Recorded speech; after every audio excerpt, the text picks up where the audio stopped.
It started as just another Tuesday night on Jimmy Kimmel Live, but what happened next shocked the nation. When Congresswoman Jasmine Crockett stood up to Jimmy Kimmel on live TV, she didn't just defend her beliefs, she ignited a movement and gave voice to millions who've been laughed at, ignored, and silenced for years. Her mic drop shattered the studio and the internet. So, what really happened that night? And how did one woman's truth bring late-night comedy crashing to its knees? Stay with us. This is a story worth every second of your time. It was a Tuesday night like any other, or at least that's what the audience believed as they filed into the bright, climate-controlled studio of Jimmy Kimmel Live. Stage lights burned with the intensity of a summer sun, pulsing in rhythm with the jazzy opening theme. The crowd, a mix of tourists and locals, clapped on cue, their laughter ready, their expectations low, a few cheap jokes, a celebrity appearance, maybe a political jab or two. Nothing too serious, nothing too real. But behind the curtain, destiny had already loaded its chamber. The producers whispered into headsets. The floor manager counted down. And in walked Jimmy Kimmel, all charm and confidence, the kind that comes from years of mocking others without consequence. He approached the camera with that practiced smirk, unaware that he was seconds away from stepping into the most explosive moment of his career. "Ladies and gentlemen," he began, voice rising with mock drama, "tonight's guest is someone who brought her lawyer brain into Congress and somehow still thinks logic belongs in politics." Laughter spilled out like a reflex, loud but uneven.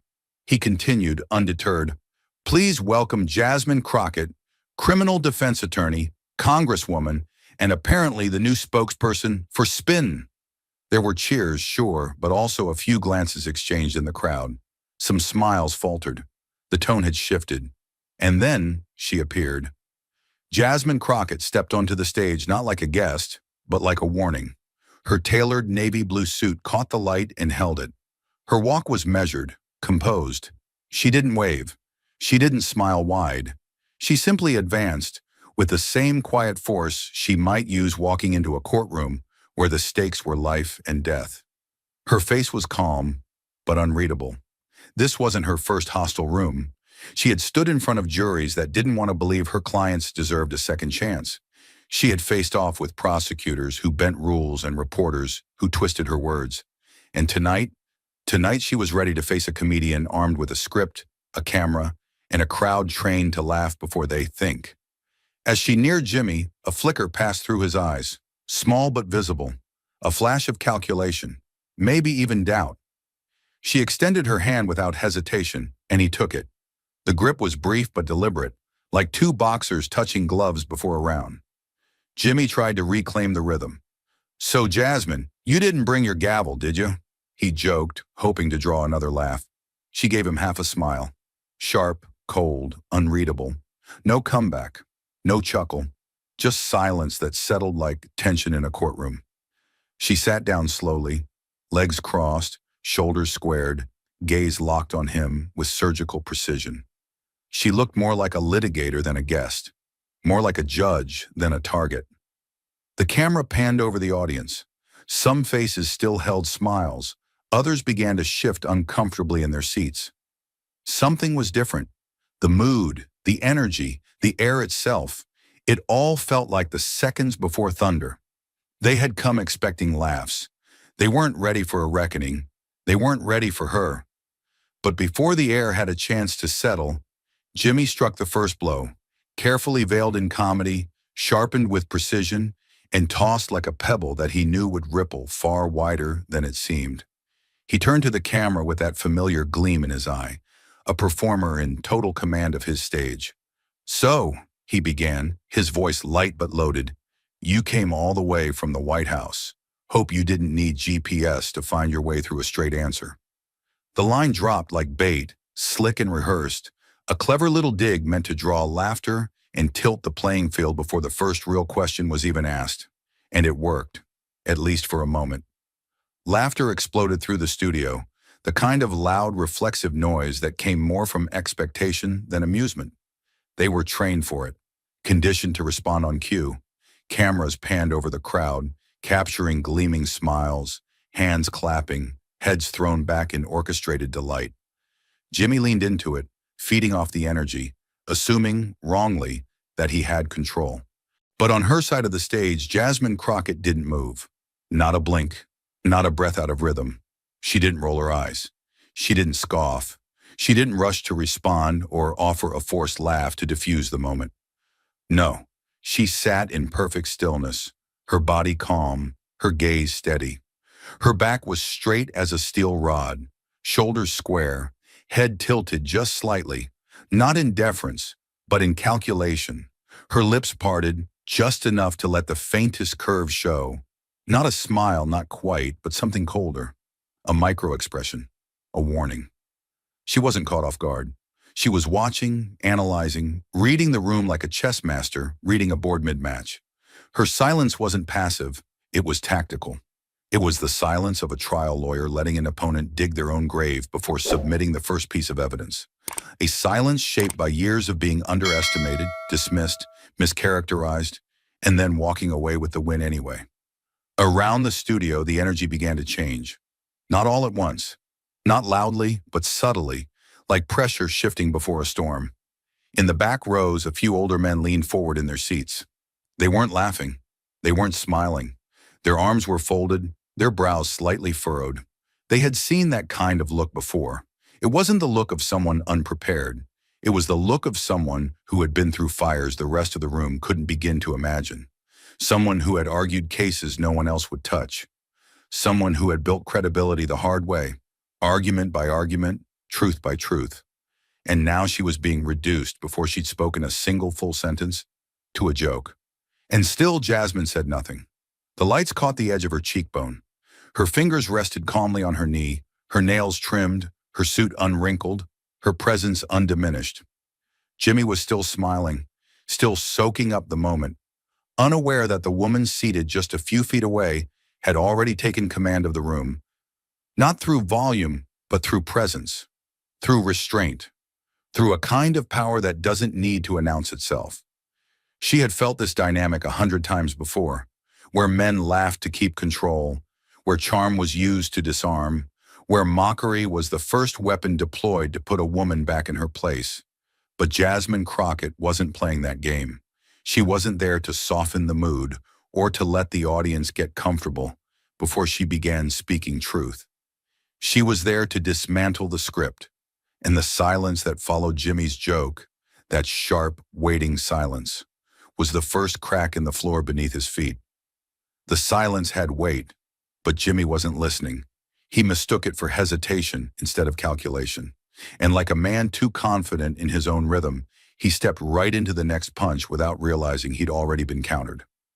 "So, Jasmine," he said, settling deeper into his chair with a grin that was more blade than smile, "when you look at gas prices spiking, inflation climbing higher than my ratings during election season, and groceries costing more than a night at this show, do you honestly think this administration has done anything right for the American people?" His tone was light, almost playful, but the words came like bullets, fast, sharp, deliberate. It wasn't curiosity. It was an ambush wrapped in a punchline. He didn't want answers. He wanted applause. He wanted her on defense before she even had a chance to breathe. "I mean," he continued, shrugging casually as if stating the obvious, "at this rate, the only thing more inflated than prices is the president's ego." The audience laughed on cue, though the laughter was thinner now, forced in some places, uncomfortable in others. Jimmy's eyes scanned the room, searching for confirmation, validation. He gestured broadly, hands animated, voice rising as if sheer volume could make the question more legitimate. He didn't pause to listen. He didn't need to. In his mind, the point had been made. But for Jasmine, the weight of that question was something else entirely. It wasn't just about gas prices or grocery bills. It was about being forced once again to wear the face of every failing, every frustration, every economic burden she didn't create.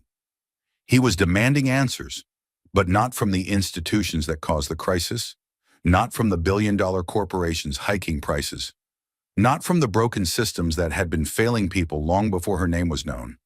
No, he was demanding them from her, A black woman in a navy suit sitting under hot studio lights, expected to carry not just the narrative, but the blame.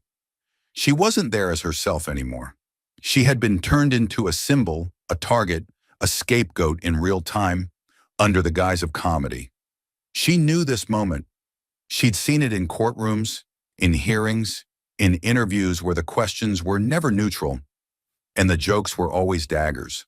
Jimmy wasn't debating, he was performing. And the cost of that performance, as always, would fall squarely on her shoulders. Still, she didn't move. She didn't blink. Her expression didn't crack. But behind her stillness, something was shifting. Subtle, precise, powerful. Like a lever being pulled in silence. Like a storm gathering just beyond the edge of visibility. He thought he'd cornered her with laughs. What he didn't see was that she'd already begun building her response, brick by unshakable brick. And when she chose to speak, it wouldn't be just a reply. It would be a reckoning. He thought she'd fold under the weight of the setup, but Jasmine Crockett didn't fold. She calibrated. The laughter had faded, the smug grin across Jimmy's face lingering a second too long. Just enough to be noticeable. Jasmine inhaled once, slow and deep, as if sealing something inside her chest. Then she moved, barely, straightening in her seat, uncrossing and recrossing her legs, with the kind of poise that came not from performance, but from years of being the only calm voice in rooms built to silence her. And when she spoke, her tone didn't rise. It lowered, cooled, condensed into a controlled burn. "Let's start with facts, Jimmy," she said, her voice crisp and deliberate, each word placed like evidence on a table. The U.S. Department of Labor reported unemployment at 3.5%. That's not a guess. That's not a spin. That's the lowest we've seen in 50 years. The room went still, not out of discomfort, but because something had shifted. She wasn't answering. She was commanding. Jasmine didn't stop to check if the audience was with her. She didn't need them to be. She was speaking the way she argued in court, methodical, composed, undeniable. "We've added 2.3 million manufacturing jobs since restructuring trade and supply policies. Jobs in steel, in tech fabrication, in auto assembly. Not gigs, not side hustles, real jobs with real paychecks." Her delivery was like a litany, steady, grounded, built on the bones of reports and raw numbers.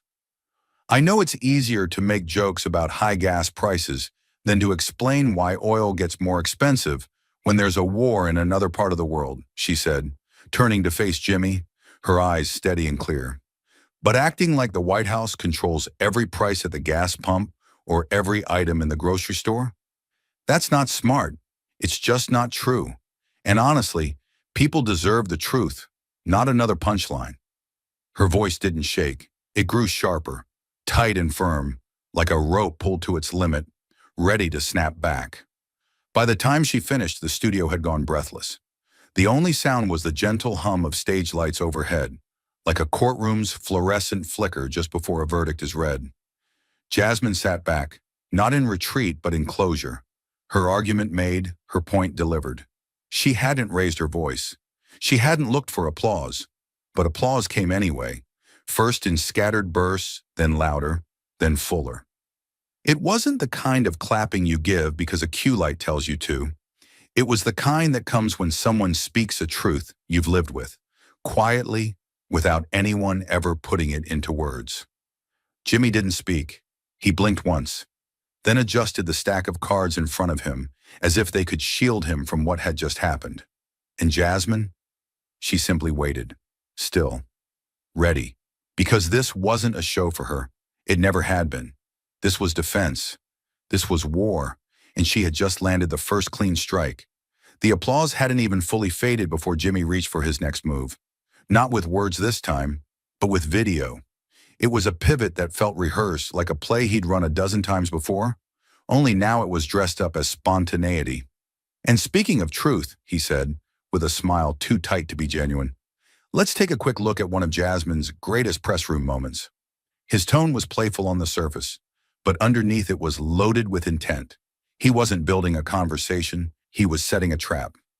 With a flick of his hand toward the booth, The studio lights dimmed slightly, and the big screen behind them sparked to life. The clip began rolling. The audience leaned in, eyes flicking from screen to stage. Jasmine's image appeared at a White House press briefing, same posture, same calm presence. But something about the clip felt off from the first second. In the footage, she hesitated, just for a breath.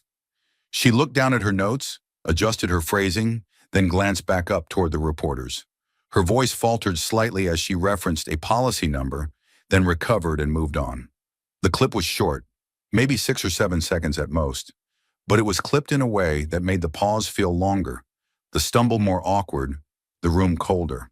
There was no context, no full exchange, just a freeze frame of vulnerability taken out of time and dropped into this theater of mockery. A few members of the audience laughed, a sharp, reflexive burst, but it didn't echo. It didn't catch. The rest of the room sat in a kind of stalled silence, unsure if they were supposed to find this funny or if they just watched someone be undermined on purpose. Jasmine didn't move, not a twitch. She didn't look at the screen. She didn't look at Jimmy. She kept her eyes forward, her face unreadable, her body still, like a statue carved from control. But the stillness wasn't fear. It was fury, contained. She'd been here before. She'd seen moments like this used as weapons, snippets stripped of truth, clipped to humiliate, framed to discredit. It wasn't the first time her voice had been edited to fit someone else's story. Jimmy leaned forward, sensing the silence. "Bit of a rough day, huh?" he said, with a smirk that faltered before it finished. But even he could feel it. The mood had shifted. What he'd meant to be a joke had come off like a low blow. And Jasmine, she hadn't said a word. She didn't need to. The tension in the room spoke for her, and the quiet that followed felt less like hesitation, and more like the moment before the counterstrike. The silence after Jimmy's jab was thick, like the air had changed weight. People were still looking at the screen, maybe waiting for Jasmine to defend herself, maybe expecting her to laugh it off like any other guest would. But she didn't. Instead, she leaned back slightly in her chair, her face calm, her eyes steady. Then came a small, dry laugh, quiet but sharp. It wasn't the laugh of someone who was caught off guard. It was the sound of someone who had seen this playbook before. She turned to Jimmy, slowly, deliberately, and locked eyes with him. "Those 5 seconds," she said, her voice even, controlled. "That's not who I am. That's a clip, a moment pulled out of context, cut to make me look unsure." The room was completely silent now. No chuckles, no movement, just tension hanging between them like a wire stretched tight. Jasmine didn't raise her voice. She didn't need to. Her words came clearly, every one of them loaded with meaning. "But do you know what is me?" she said. 15 years of standing in courtrooms, arguing for people who didn't have anyone else. 15 years defending people who were wrongly accused, ignored, or just plain forgotten. That's who I am. That's the work I've done. That's the record that matters." Her voice didn't waver. It grew firmer, more grounded with every word. She wasn't angry. She was anchored. And it hit harder than any shout could have.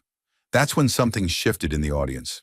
Not all at once, but slowly, like people realizing they'd just seen the game change in front of them. A few older men in the crowd nodded quietly. A woman near the front lowered her phone and looked up, eyes a little wider now. They'd been told to laugh, but now they were listening. And what they heard wasn't a politician dodging blame. It was a woman reclaiming her story. They knew what it meant to be judged for one bad second, one mistake, one clip that didn't show the full picture. They'd lived it. They'd survived it. And Jasmine, in that moment, had just reminded them of their own worth, too. Not with a slogan, not with a soundbite, but with the truth said plainly, boldly, and without fear. The room was still carrying the weight of Jasmine's words, but Jimmy wasn't ready to let it go. He leaned forward, resting his elbows on the desk, trying to pull back the attention that had clearly started slipping away. His smile was thinner now, the edges tight, his usual confidence starting to show cracks. "All right," he said, raising his voice slightly, trying to bring the focus back to him. "So you've got your numbers. Impressive. You clearly came prepared." His tone dripped with sarcasm, and he paused just long enough to invite laughter. but only a few people chuckled. Still, he pushed ahead, not giving her room to answer. But while you're busy talking about job stats, maybe take a look outside the White House window. Real people are struggling. They're hurting, and it's because of the very policies you're standing here to defend. The screen behind him changed again. No video this time, just a big headline in bold letters. Middle class squeezed by rising taxes and inflation. Jimmy turned and pointed to it like it was his winning card. You think people care about a graph when their rent just went up again, and buying groceries feels like paying off a loan, he said, voice picking up steam. You think they feel represented when their paycheck's gone by the middle of the month? He leaned back, folding his hands like the conversation was already over. It's hard to celebrate job numbers, he added, when all people see is more bills and more debt. Jasmine didn't speak right away. She stayed quiet, but not because she was unsure. She was listening, watching, waiting. Her eyes narrowed just slightly, not with anger, but with focus. She saw exactly what Jimmy was doing. He wasn't just going after policies. He was using the struggles of everyday people, the very people she had spent her life standing up for, as weapons to attack her. He was turning their pain into a joke, a soundbite, something to throw at her for applause. That wasn't just unfair. It was shallow. It was fake. And worst of all, he thought she would just sit there and let it happen. Thought she'd nod, or try to explain it away, or apologize for something she didn't cause. But he didn't understand the kind of woman he was facing. Jasmine Crockett had grown up in hard times, shaped by them, made stronger because of them, and she had no intention of staying silent. But Jimmy's smirk didn't last long, because when Jasmine finally spoke, she didn't just answer. She unleashed. She leaned forward, slow and deliberate, like she was stepping into the space he had just tried to claim. Her eyes didn't blink. Her voice didn't rise. But every word hit like a hammer wrapped in velvet. You say people are hurting, she said, her tone cool but cutting. Then let's actually talk about what's hurting them. And who's helping? There was no stumble, no pause for effect, only calm precision. We were importing more than 60% of our steel from China for nearly 2 decades. That gutted American towns. Steel plants closed. Whole communities vanished. She paused, but not for approval, only to let the truth settle. Since restructuring our trade agreements, that number's dropped. Domestic steel production is up 25%. That's not theory. That's jobs. That's paychecks. The room had gone quiet again, not the awkward kind from before, but the kind where people listen. She shifted slightly in her seat. Not for comfort, but to get closer, to take control of the space. That factory in western Pennsylvania, it rehired 70 welders last year. That's 70 families that got their health insurance back. That's 70 kitchens with food again. So don't act like these numbers don't mean anything just because you'd rather tell a joke. Her words were like bricks, solid, undeniable. You're right, Jimmy. People are struggling. But struggling doesn't mean stupid, and it sure as hell doesn't mean invisible. That landed. You could feel it. Even the camera seemed to pause before moving again, as if unsure how to frame what was unfolding. And then, without warning, she shifted the tone, lowered it, brought it in closer. Her voice grew quieter, but heavier. Do you know what it feels like to work 3 jobs and still get laughed at by someone who's never missed a meal? Her words were simple now, stripped of stats, built from experience. In Flint, there's a man who works all night loading boxes, then flips burgers during the day, and still cleans hotel rooms on weekends just to cover rent. And when he turns on the TV, you know what he sees? Late-night comedians making fun of the very people who never stop working while the rest of the country shut down. The crowd was dead silent. Not a shift, not a cough, nothing. Just the sound of hard truth settling into soft places. Jasmine didn't stop there. Her eyes stayed locked on Jimmy's, steady, unwavering. You don't have to agree with everything this administration has done. You can challenge policies. That's democracy, she said. But don't sit here from the comfort of a multi-million-dollar studio and act like you speak for the people living this struggle. Because you don't. I've seen them. I've talked to them. I am them. She leaned back slowly, but her words didn't retreat. They hovered, thick in the air. So when you mock the decisions we make to bring jobs back, to protect American industry, to fix decades of damage, you're not mocking me. You're mocking the people who don't have the luxury of laughing back. Something shifted again, not in Jasmine, but in the room. The applause didn't come right away. No one rushed to clap like they were told to. This time it built slowly, starting with a few quiet nods, then swelling into a real, raw wave. It wasn't the applause of entertainment. It was the sound of people realizing they weren't just watching a show anymore. They were witnessing someone speak for them. Jimmy shifted in his seat, jaw tight, tapping a pen that suddenly had nowhere to point.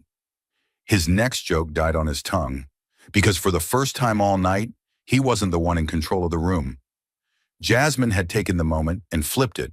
She had turned his sarcasm into a mirror and forced everyone to look into it. The injustice wasn't just in the content of Jimmy's jab, it was in the assumption behind it, that a working-class American's pain could be boiled down to a punchline. That policy was just politics.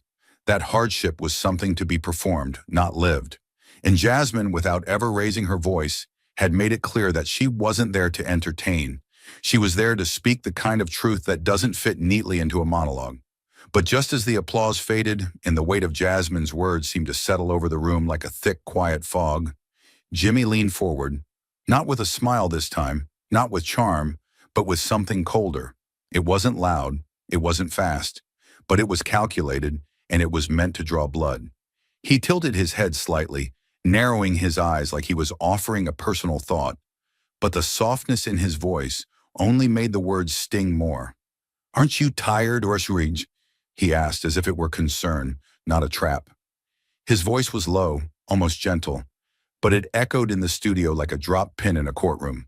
"Tired of defending someone the whole world laughs at? Tired of standing up for a man who's become more late-night material than leader?" He let it hang there, like a blade held just above the surface. "You're sharp, Jasmine. You're tough. But don't you ever wonder if you're just spending your energy covering for someone who's making it all worse?" It wasn't a question. It was an accusation dressed in sympathy, a carefully framed suggestion that her loyalty was misplaced, that her strength was being wasted. The crowd didn't laugh this time. They didn't clap. They watched, because everyone in that room could feel it. This wasn't about policy anymore. This was personal. Jimmy had shifted the battlefield. He was no longer attacking her arguments. He was attacking her judgment, her sense of self. He was saying, "You're smart, but maybe not smart enough to know you're being used." And in that moment, the silence wasn't respectful. It was tense.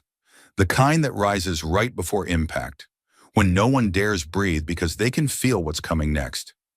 Jimmy thought he was breaking her down, but Jasmine wasn't shrinking. She was getting still, like the eye of a storm, holding back its power, just for a moment longer. But if Jimmy thought that question would corner her, if he truly believed that poking at her loyalty would shake her resolve, then he had no idea who he was sitting across from. Because Jasmine didn't just answer, she stood. It wasn't dramatic, it wasn't rushed. But the moment she stood up, the whole room shifted. The air felt heavier. People leaned in. Jasmine Crockett didn't just stand to talk. She stood to take control. Her back was straight, her shoulders strong, and her eyes locked right on Jimmy. For the first time all night, he leaned back, not in charge, but unsure. When she spoke, her voice was low and clear. Every word hit with calm power. "You see a joke," she said, steady and sharp. "But I see millions of people, steel workers, truck drivers, veterans, single moms, who are counting on these policies because, for once, they feel like someone is finally fighting for them." There was no anger in her voice, but there was weight behind every word. She wasn't talking about numbers anymore. She was talking about people. You talk about everyday Americans like they're just headlines. "I know them by name," she continued. "I've sat across from them when they say, 'Does anyone in Washington care about what we're going through?' And I've looked them in the eye and said, 'Yes, I do.'" She stepped forward slightly, not to threaten, but to make sure no one missed a single word. "You think this is just about defending someone? No, it's about standing up for people who are always left out of the conversation, who are tired of being ignored." Jimmy didn't speak. He didn't move. The spotlight wasn't on him anymore. Jasmine took a breath and kept going, her voice never breaking. You want to make it all a joke? Fine. That's your job. But where I come from, people aren't laughing. They're just trying to survive. Her tone shifted, softer but more personal. There's a man in Flint, Michigan. He works 3 jobs, loads trucks at night, flips burgers during the day, and cleans motel rooms on weekends. All that just to cover rent and keep food on the table for his daughter. You could feel the silence in the room, thick, heavy. And when he turns on the TV for 5 minutes of peace, what does he see? People laughing at his struggle, like his life is something to mock. That landed hard. You could feel it in the way the audience breathed, slower, deeper, like something real had cracked through the surface. You ask if I'm tired of defending someone people laugh at, she said. I'm tired of people laughing at the ones who don't get to sit in studios or make jokes for a living. I'm tired of people being turned into punchlines just because they can't fight back. She didn't yell. She didn't need to. Her voice was calm, strong, and completely in control. I stand with the people who work hard, get paid little, and still show up every day. That's who I answer to. And then something happened. Not all at once, but slowly like a wave building. A man in the back row stood up, quietly. No clapping, no shouting, just standing. Then someone else, and another. In a few seconds, nearly half the room was on their feet. Not because they were told to, not because they were impressed, but because they felt something. Something real. Jasmine had said what so many had wanted to say themselves, but couldn't. She didn't speak like a politician. She spoke like someone who had lived through it. Someone who still carried those stories with her. The applause came next. Not wild, not forced, but steady. Rising, deep. It wasn't just for her words. It was for the truth behind them. Jimmy didn't say anything. He looked down at the cards on his desk, but they didn't help him now. Jasmine didn't look for praise. She didn't smile. She just nodded once, almost to herself, like she knew she had done what she came to do. Not to win an argument, but to remind everyone watching that behind every policy, behind every headline, are real people. And they're not jokes. They matter. With the crowd still on their feet, Jasmine reached up and calmly removed her microphone. The motion was slow and steady, and the quiet click of the mic coming loose felt loud in a room that had just been full of shouting. She didn't rush. She didn't look angry. She was completely in control. She placed the mic gently on the table in front of her, not with attitude, not for show, but with the kind of calm that says, I'm done here. Then she looked at Jimmy. Not with hate, not even frustration, just clear, steady focus. I don't need these lights to tell the truth, she said, her voice firm but soft. I just need people who are willing to listen. For a second, the room froze. Everyone just stared. No clapping, no talking, just silence. Then the crowd exploded, not in laughter or polite applause, but something louder, real, honest. It wasn't the sound of people watching a TV show. It was the sound of people realizing they had just seen something real. Something that wasn't part of the script. They weren't just an audience anymore. They were witnesses to a moment that would be remembered. Jasmine wasn't performing. She was standing up for people, and now they were standing up for her. Jimmy sat frozen. His usual grin faded. He looked confused, maybe even a little shaken.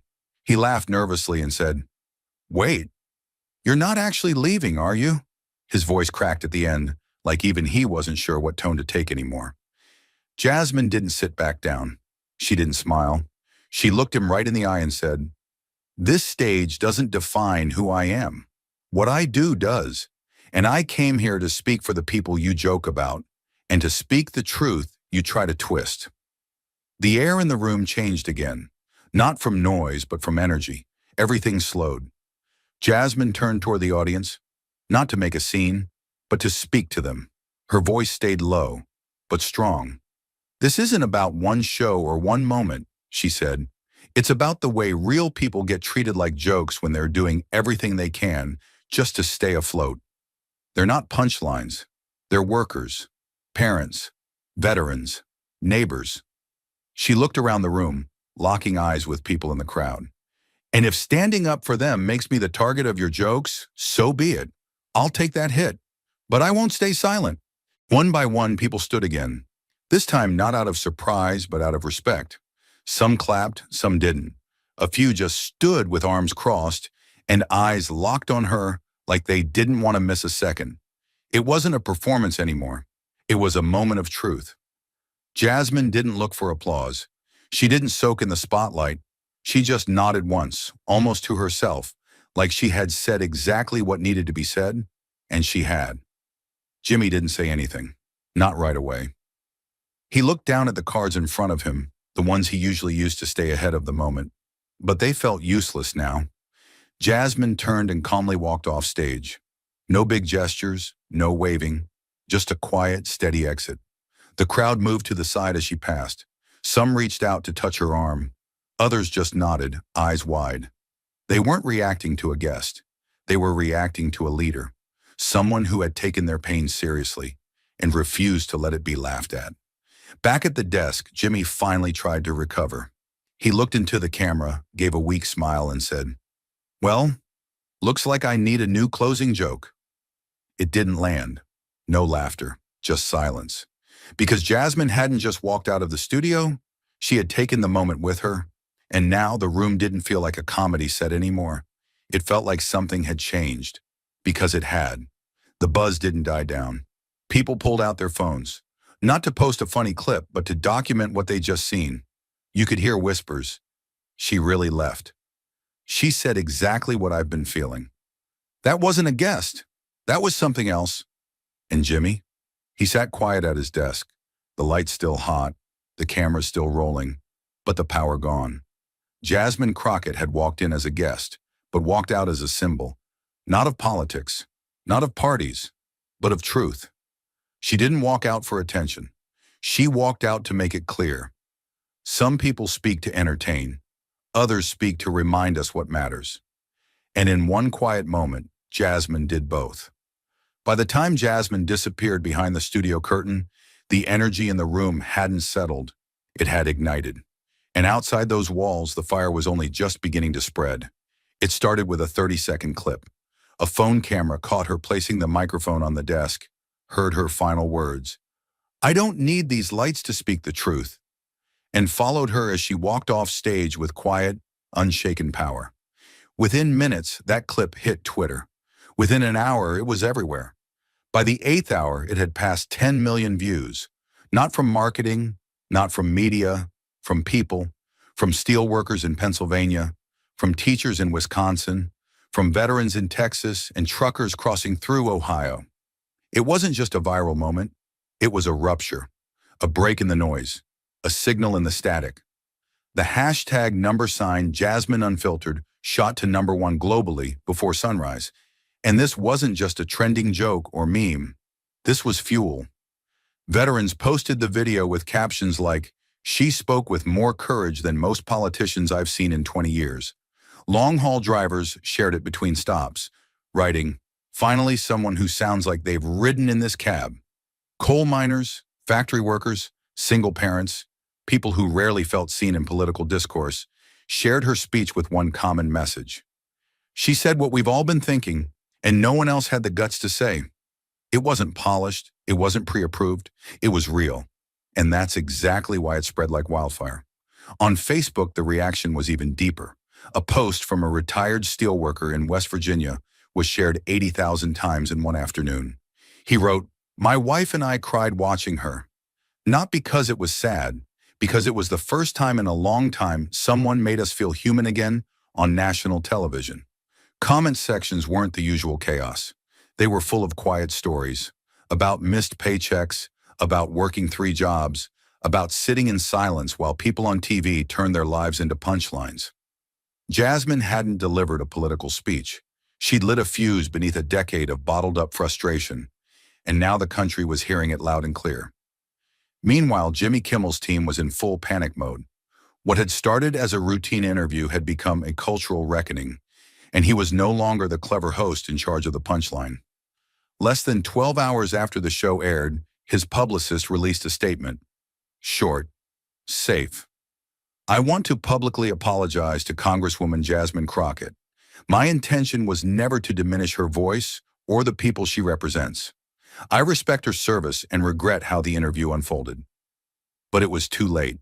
The moment had passed him, and the apology, though necessary, felt hollow to many, like it had come from a man who finally realized the joke had turned on him. News outlets scrambled to catch up. Major headlines read, Crockett walks off Kimmel's stage, walks into American spotlight. Cable hosts debated whether it was bravery or grandstanding. But online, the people weren't debating. They were agreeing. They were pointing to that moment, when she removed the mic, when she said, "This stage doesn't define me. Action does," as something bigger than a media clash. It was clarity. It was conviction. It was everything they hadn't seen in years from anyone in power. And what truly shook the media establishment was this. Jasmine didn't tweet once. She didn't post a statement. She didn't respond to Jimmy or the critics or the praise. She let the moment speak for itself, and the silence from her end made it louder. Every hour the clip was reposted, every time a new person wrote, "She spoke for me," her presence grew, not because she demanded it, but because she had earned it. This wasn't about going viral. This was about validation, about people who'd felt ignored watching someone finally say, "You matter." Producers who had once brushed off Jasmine as too serious or too policy-driven were now chasing her for interviews. Late-night hosts quietly reviewed their upcoming guest lists. Network executives whispered about risk management. What if another guest doesn't play along? What if they speak like Jasmine did? The system had been cracked open, and the fear wasn't that it broke. It was that the audience liked what they saw. By the time evening came again, reactions had reached the international press. BBC ran a headline, "American lawmaker walks off talk show, sparks national discussion." Al Jazeera called it the most honest 30 seconds in American television this year. And still, Jasmine remained silent. No interviews, no tweets, no victory laps. Because for her, this wasn't about fame. This wasn't about being right. It was about not backing down. It was about reminding millions of people that truth doesn't need approval. It just needs someone brave enough to say it out loud and walk away when it's done. Back in the studio, Jimmy Kimmel sat behind his desk the following night, visibly different. He opened with a joke, but his delivery faltered. The laugh track didn't hit. The timing was off. Because once a moment like that happens, once someone takes the spotlight and uses it to speak for the people instead of to them, there's no going back to scripted comfort. The audience had tasted something real. And real always leaves a mark. Jasmine Crockett didn't shout. She didn't insult. She didn't storm off. She stood, she spoke, and she walked away. And in doing so, she reminded a nation what leadership really looks like. Not noise, not spin, but truth without fear. And now, 10 million views later, a single message echoed across the country. From truck stops to break rooms, from kitchens to quiet front porches. She didn't just speak for herself. She spoke for all of us. As the digital world kept echoing her words and replaying her quiet exit, reality came calling the next morning. This time not on a soundstage, but on the stone steps of Capitol Hill, where the spotlight wasn't scripted and the stakes were always real. The sun rose over Washington, D.C. with an extra layer of attention. Reporters, activists, and curious citizens crowded the steps outside the Capitol. Cameras were already in place, microphones pointed. Everyone was waiting for Jasmine Crockett. Not the politician they'd seen in hearings, not the legal mind they'd watched at press briefings, but the woman who had, less than 24 hours ago, walked off a late-night comedy stage with nothing but her voice, her values, and a mic she left behind. There was no music, no dramatic entrance. She stepped forward in a navy suit, calm and precise, as if the firestorm online had never happened. But you could feel it, the heat around her, the respect, the tension from those unsure if she'd double down or dial it back. A reporter raised a hand, not shouting, not rude, just curious. "Congresswoman Crockett," he asked, voice clear, "do you think maybe you were too tough last night?" Too firm? Too aggressive for a television audience? There was a pause, not from her, but from the crowd, from the air itself. It was the kind of question that so often got asked of women in power. Coded, loaded, disguised as neutral, but aimed like a dart. Jasmine didn't flinch. She didn't break eye contact. And when she answered, her voice was low, unwavering, and absolutely surgical. I wasn't being tough, she said. I was being clear. And no, I don't fold in the face of cheap laughter. The line sliced through the crowd like a clean verdict. No exaggeration, no rage, just truth. Unapologetic and sharp. Some reporters nodded. Others scribbled, suddenly realizing they weren't covering a controversy. They were covering a shift. Because Jasmine wasn't just defending her actions. She was redefining them. She wasn't speaking for attention. She was anchoring herself to something deeper than ratings. Dignity. And far beyond DC, her words didn't just echo. They ignited. A law student in Atlanta, barely 23, posted a TikTok clip of Jasmine's Capitol Hill statement over footage of her writing briefs in the library. The caption read, "This is the kind of lawyer I want to be, one who doesn't bend for applause or break under pressure." The video hit over 1 million views by midnight. Another student in Chicago stitched her press conference with the comment, "She didn't raise her voice, she raised the bar." Young women studying law, politics, and public speaking began resharing clips of Jasmine's responses, not just for content, but for inspiration. It wasn't about her being famous, it was about her being fearless. And then quietly, a different kind of reaction took hold. In diners, in truck stops, in break rooms across the Midwest, older men, the ones with oil on their hands and pain in their backs, watched the footage too. They weren't reposting, they weren't tweeting, but they were listening. One retired auto worker in Detroit turned to his son after seeing Jasmine's reply and said, "Man, I wish we had more people like her up there." His son nodded, and neither spoke for a while. In a Texas hardware store, 2 men paused in the middle of hauling supplies and played the clip off a phone. One exhaled, low and tired. "She's got spine, real spine." The other said nothing, just nodded and kept the volume up. These weren't people used to being moved by a Capitol Hill press conference. But Jasmine had cracked something open. Not with anger, but with courage. Not by demanding attention, but by refusing to shrink. She hadn't asked for sympathy. She hadn't softened the truth to make it easier to hear. She had stood still while others tried to reduce her to a reaction, and then answered with the kind of calm that demanded people sit up straight and reconsider the rules. Inside the press room, another reporter tried again. This time the tone was different, less probing, more reflective. "Congresswoman," they asked, "do you think what happened last night marks a turning point in how elected officials should respond to being challenged publicly?" Jasmine gave a small smile, not amused but thoughtful. "I think it's a turning point when someone tells the truth without needing to yell," she said. "I think it's a turning point when someone decides not to laugh just because everyone else is." And then she added, with a voice that carried far beyond the podium, "If that's too much for politics, then maybe politics needs to change." It wasn't a mic drop. It wasn't performance. It was a declaration, and it traveled. By mid-afternoon, news networks had shifted tone. What was framed the night before as a heated moment was now being discussed as a cultural reset. Analysts on both sides admitted this wasn't just another viral flash. It was a mirror, and people were staring into it, some in discomfort, others in awe. Jasmine's calm defiance on a comedy show had become a case study in leadership. Her refusal to let her voice be reduced to sound bites had started a conversation that no one could control, and her press conference, direct, clear, and unflinching, cemented the fact that she wasn't riding a wave. She was the wave. Back in DC, Jasmine left the podium without rushing. She didn't linger. She didn't wait for applause. She simply turned, nodded to her team, and walked back toward the Capitol steps. The same way she had left the Kimmel stage, steady, grounded, unchanged by the storm swirling around her. Because Jasmine Crockett didn't enter rooms to impress. She entered them to remind the powerful that courage isn't loud, but it is lasting.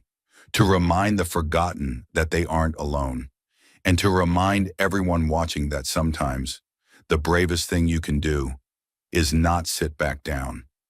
And as she disappeared into the marble shadows of Congress, one thing was clear. She had spoken in a voice the nation couldn't unhear. And no matter what came next, no matter how politics tried to spin it or bury it, Jasmine had already made history. Not with anger, not with ambition, with truth. Spoken plainly, stood on solid ground, and heard by everyone. As Jasmine stepped back into the halls of Congress, the world still buzzing from her quiet storm, one truth began to settle across audiences, headlines, and households alike.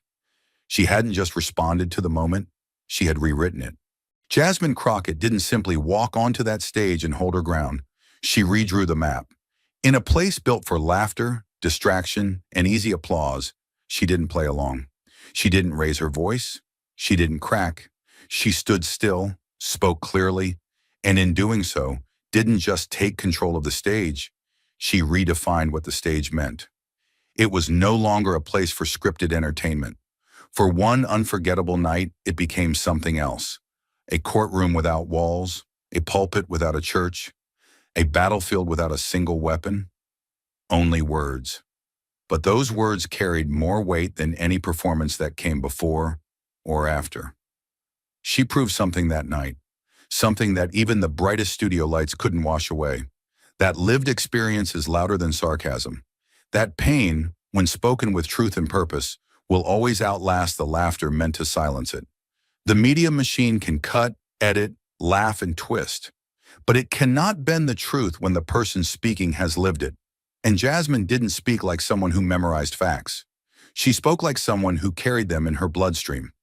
Every number she cited, every example she gave, every family she mentioned, they weren't part of a strategy.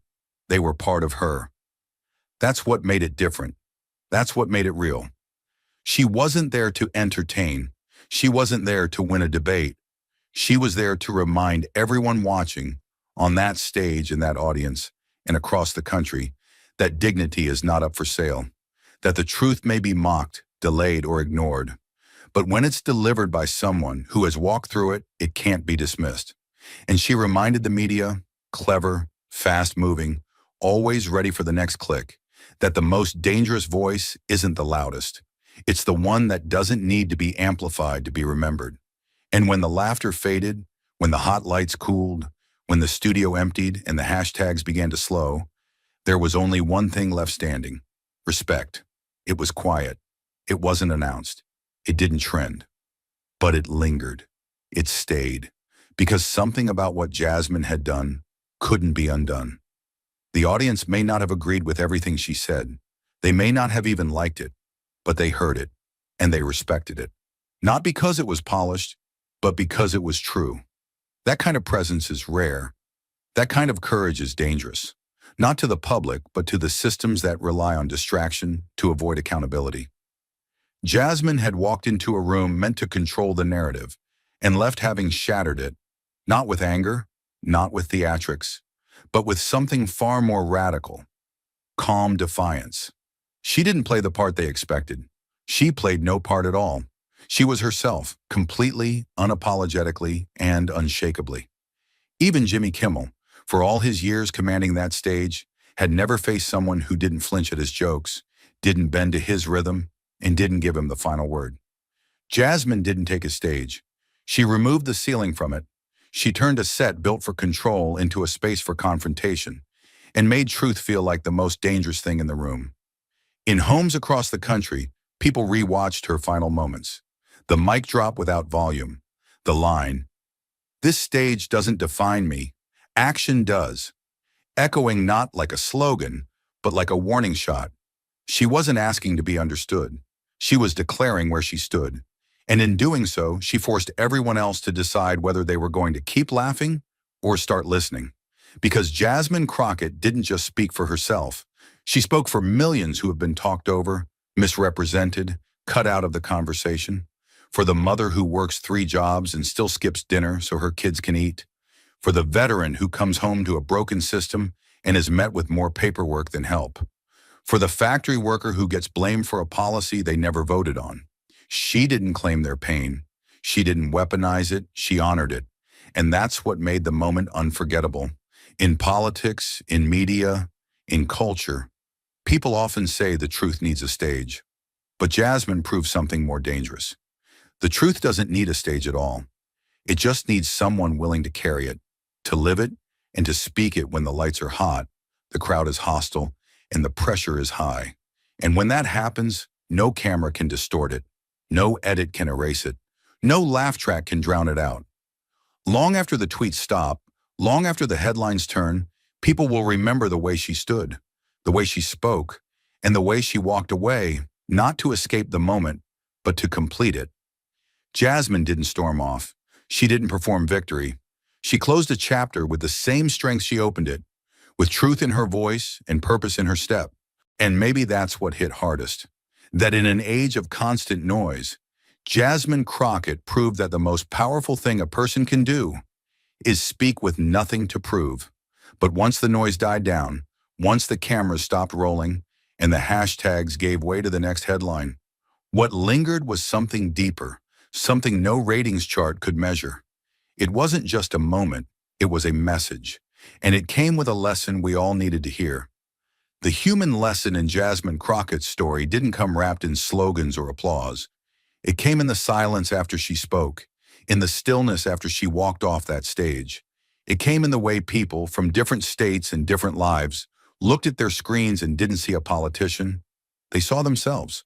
They saw someone refusing to be ridiculed for caring, someone standing tall not for power, but for people. The lesson was this: truth matters more when it's lived, and dignity is most powerful when it's tested. Jasmine faced not just one man's sarcasm, but an entire system built to reward mockery over meaning. And still, she didn't bend. She didn't fight dirty. She fought real. That's what made it unforgettable. That's what made it human. Because here's the thing. This wasn't just about politics. It wasn't just about a late-night show or a trending clip. It was about the way we treat each other when no one is watching. It was about the way we've normalized laughing at pain we don't feel.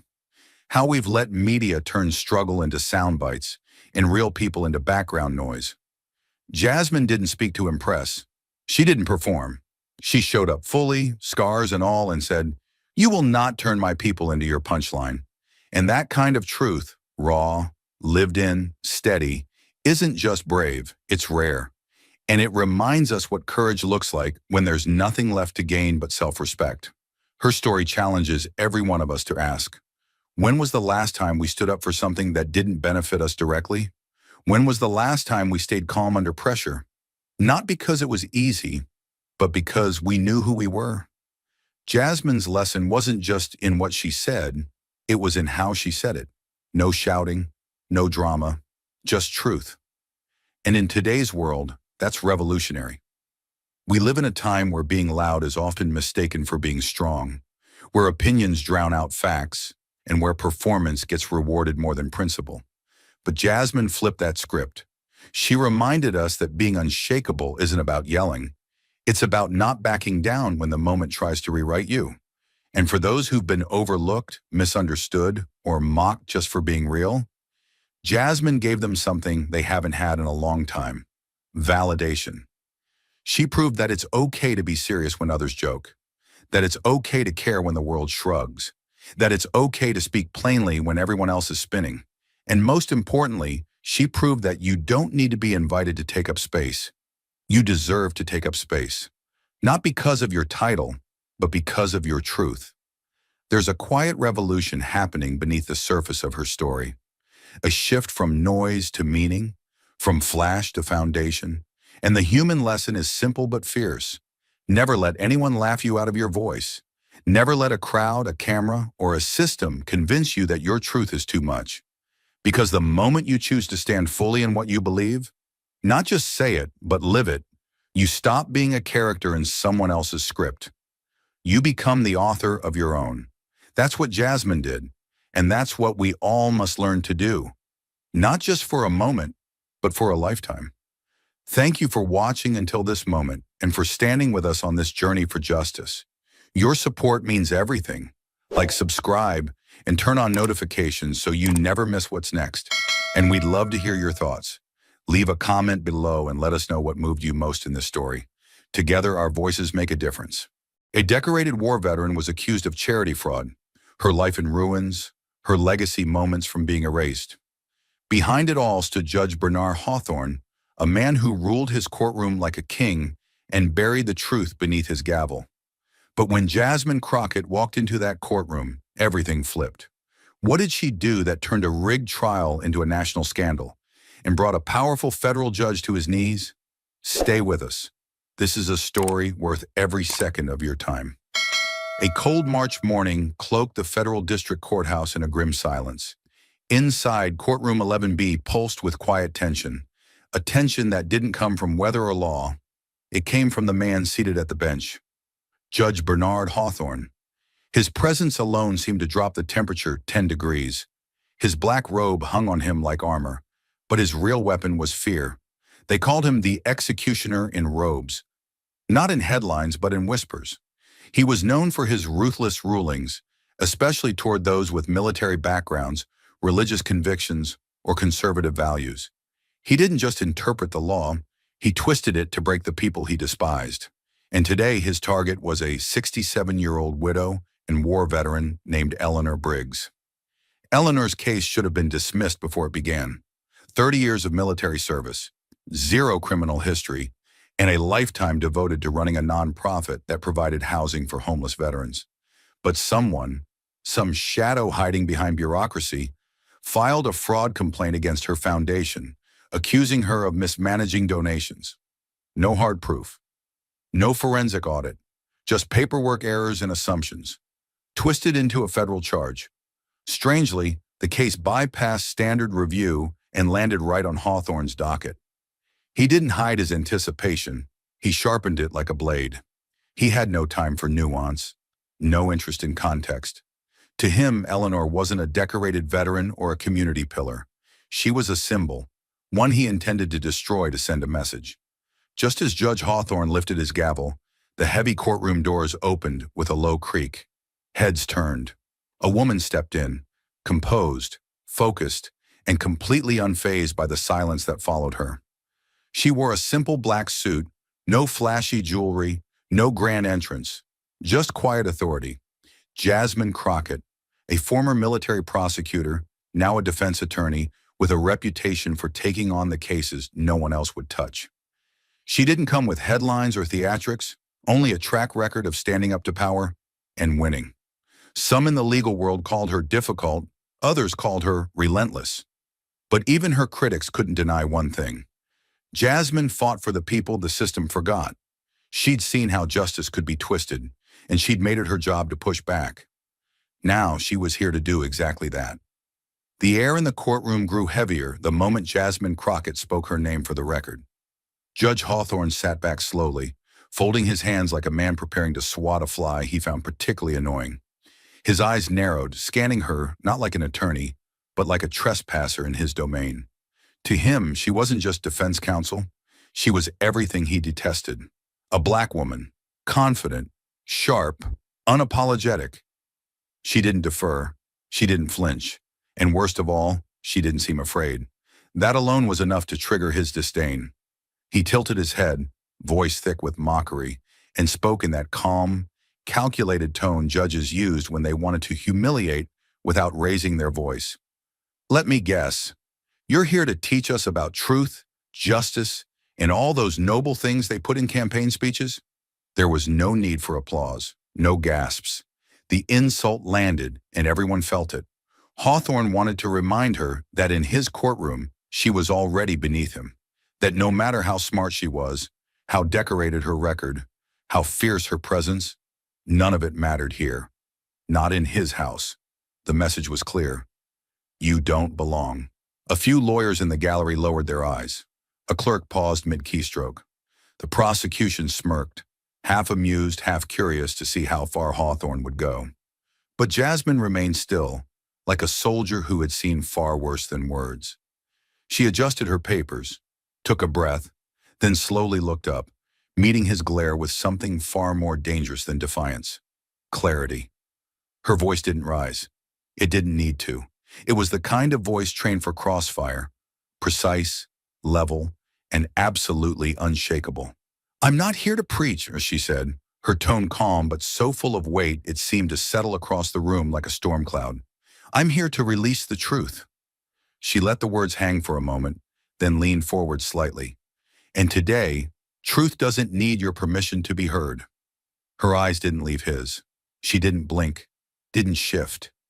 In that moment, it was as if the power in the room had quietly crossed the aisle, from the bench to the defense table. From the very first minute of the hearing, Judge Hawthorne made it clear this wasn't going to be a trial. It was going to be a spectacle, a controlled demolition, and Jasmine Crockett was his first target. The air in the courtroom turned tense, electric. You could feel it in the way the stenographer paused, fingers hovering over keys. In the way the junior attorneys shifted in their seats, sensing the danger but unsure how to name it. Hawthorne didn't hide his bias. He wielded it. He leaned back in his chair with the smug ease of a man who'd done this before. Many times, and always got away with it. The power of his bench wasn't just in the gavel, but in his ability to silence, to discredit, to erase. Jasmine stood confidently, raising a document, her tone even.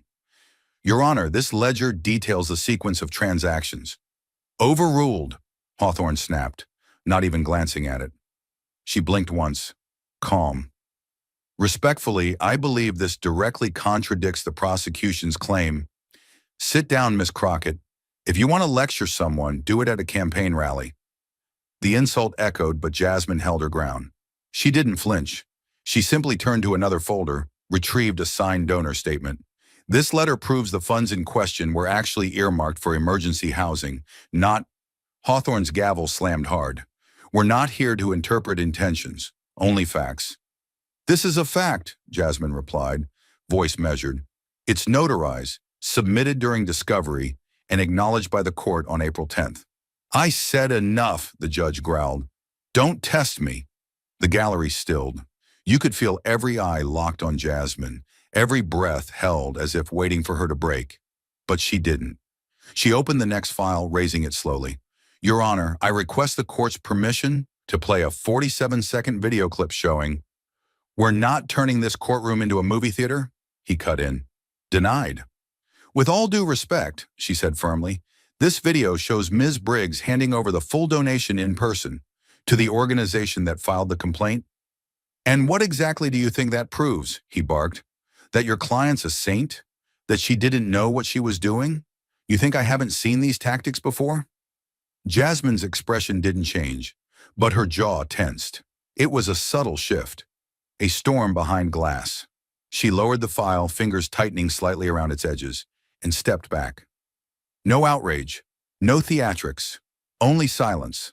And that silence said everything. Hawthorne wasn't just rejecting evidence. He was rejecting her right to speak. He interrupted every sentence, dismissed every document, mocked every attempt she made to defend her client. This wasn't about the law anymore. It was about dominance, power, making her feel small, making everyone in that room understand. This bench didn't serve justice. It served Hawthorne. Still, Jasmine continued. She adjusted her files, carefully selecting the next exhibit. "Your Honor, I'd like to present a sworn affidavit from a retired VA officer who—" "Unqualified," he barked before she finished. "This individual oversaw the housing grant program in—" "Not relevant," he said, voice sharp, gavel already halfway down. "Then at the very least, allow the court to review the matching ledger entries from the foundations." "You're wasting my time, Miss Crockett. Don't mistake my patience for tolerance." The young attorneys in the back exchanged glances, wide-eyed, tight-lipped. They had read about courtroom bias in textbooks. Today they were watching it unfold in real time. Jasmine stood alone, shielded only by her principles, facing a judge who had no intention of listening to a single word she said. This was the system, stripped bare, polished, professional, and quietly brutal. Hawthorne leaned forward, voice dropping just enough to feel personal. "Let me be clear," he said, enunciating each word like a warning. "This courtroom does not run on emotional pleas, dramatic gestures, or impassioned speeches. It runs on facts. Facts I decide are worth hearing. Jasmine looked up, eyes locked on his. Then let me present the facts. His gavel slammed down. You've presented enough. But none of it has been allowed into the record. You're finished, he snapped, unless you prefer to find yourself in contempt. But Jasmine Crockett knew when a battle was lost, and when the real war began. She had stopped trying to argue on his terms. The courtroom had become a rigged game, and the rules were bent around one man's ego. Hawthorne wasn't interested in justice. He wasn't afraid of being wrong. He was afraid of being exposed. Jasmine understood that now, so she changed tactics, not to plead, not to persuade, but to reveal. Without ceremony, she reached down into her bag and retrieved a black folder. No labels, no stickers, just quiet weight. She placed it on the table like a chess master laying her final move. The room went still. Everyone, judges, clerks, junior attorneys, felt something shift. It was the silence before a detonation. She stood, calm but unwavering. Your Honor, she said, voice cool as steel, I have additional material to present. It pertains directly to the credibility of this courtroom. Hawthorne didn't even look up. We've already addressed credibility, Miss Crockett. Jasmine opened the folder slowly. Not quite. She pulled out the first photo and walked to the center of the courtroom, raising it chest high for all to see. A grainy, high-angle security image. The judge, unmistakable in profile, standing in a dimly lit garage. Facing him, a man in a dark coat, sunglasses on despite the hour. Between them, mid-motion, was a white envelope. The timestamp in the corner read 9:46 p.m., March 14th. Jasmine held the silence just long enough. Then she said clearly, this was taken 4 days after the Briggs investigation began. That man in the glasses is Charles Henley, founder of a political action committee directly linked to 3 cases dismissed in your court. Hawthorne's face didn't move, but something in his eyes twitched, just for a moment. Jasmine turned the page and presented another print. A bank statement, clean, highlighted, unmistakable. This, she continued, shows a $25,000 transfer into an account ending in 7224, registered under a shell entity called HLJ Consulting. The transfer came 36 hours after that meeting in the garage. Her voice didn't rise, but the tension in the room did. You could feel it in the way chairs stopped shifting, pens stopped moving. The stenographer's fingers froze above the keys. And that entity, HLJ, Your Honor, has one signatory, Bernard T. Hawthorne. There was a long pause. The judge's knuckles whitened on the edge of his bench. The gallery stared, waiting for him to cut her off. But the gavel didn't move. Jasmine stepped closer, not rushing, not grandstanding, just stepping into the vacuum of fear and silence. She removed a third document, a printed email, court property, internal routing code still intact. And that, she said, is a message sent from your court-issued email account to your clerk, dated 2 days after that transaction. It reads, move all case materials regarding Eleanor Briggs to the restricted archive. No external access without my sign-off. A collective breath was sucked in from the room. The clerk, seated beside the bench, turned pale. Hawthorne's eyes narrowed. Where did you get that? He asked finally. Jasmine didn't answer right away. She just laid the printed email flat on the bench beside the photo and bank record. Then she looked up. Your Honor, I'm curious. Are you afraid of these images? Or is it just the truth inside them that scares you? The moment Jasmine finished speaking, the courtroom didn't just fall silent. It froze. The kind of silence that signals a point of no return. The evidence lay before the judge like shards of a shattered mirror, each one reflecting back a truth he could no longer deny. His breathing changed, shallow, quick. His face, usually pale and still, began to flush, turning red from the collar up. The muscles in his jaw twitched as he stared down at the damning documents on the bench. The photo, the wire transfer, the restored email. Everything he had tried to bury was now staring him in the face, out in the open, logged into the court record with everyone watching. Then it cracked. You are out of line! Hawthorne's voice exploded like a gunshot across the courtroom. He shot up from his chair, the judge's bench rattling from the sudden motion. "You are insulting this court," he bellowed, finger stabbing the air toward Jasmine. His eyes were wild now, unfocused, no longer the cold and measured presence of earlier. Now just a man cornered, exposed. "You're grandstanding. You're pushing your agenda in my courtroom." But Jasmine didn't move. Her hands stayed at her sides, her eyes fixed on him. Calm, steady. Her presence in that moment only made his fury more erratic. He slammed the gavel once, hard. Then again. "You will be held in contempt," he shouted, each word louder than the last. "You are attempting to derail this process, and I will not allow it." Still no one moved, not the bailiff, not the prosecutor, not the clerk. The shock in the room had shifted, no longer directed at Jasmine, but at the man behind the bench who was unraveling in front of them. Sweat began to gather at Hawthorne's temple. His voice, no longer controlled, cracked under its own weight. "Bailiff!" he screamed, turning to the court officer nearest him. "Remove her from this courtroom. Right now. She's undermining federal authority." Jasmine's voice cut through the chaos like a blade through fabric. "By presenting evidence?" she asked calmly, not a hint of fear in her tone.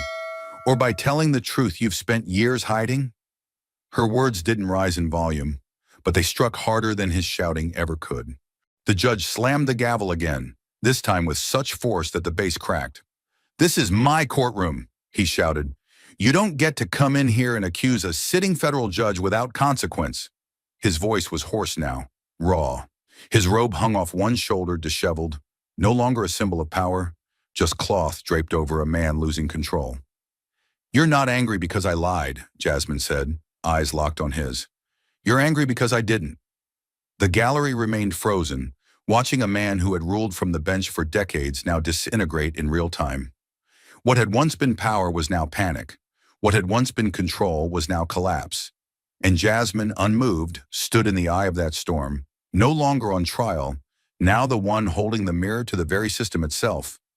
The judge's fury was still burning in the air, but Jasmine didn't blink. She didn't match his volume.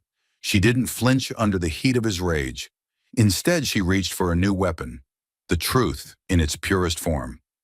From her briefcase, she pulled out a compact black digital recorder, held it up for the court to see, then set it gently on the evidence table.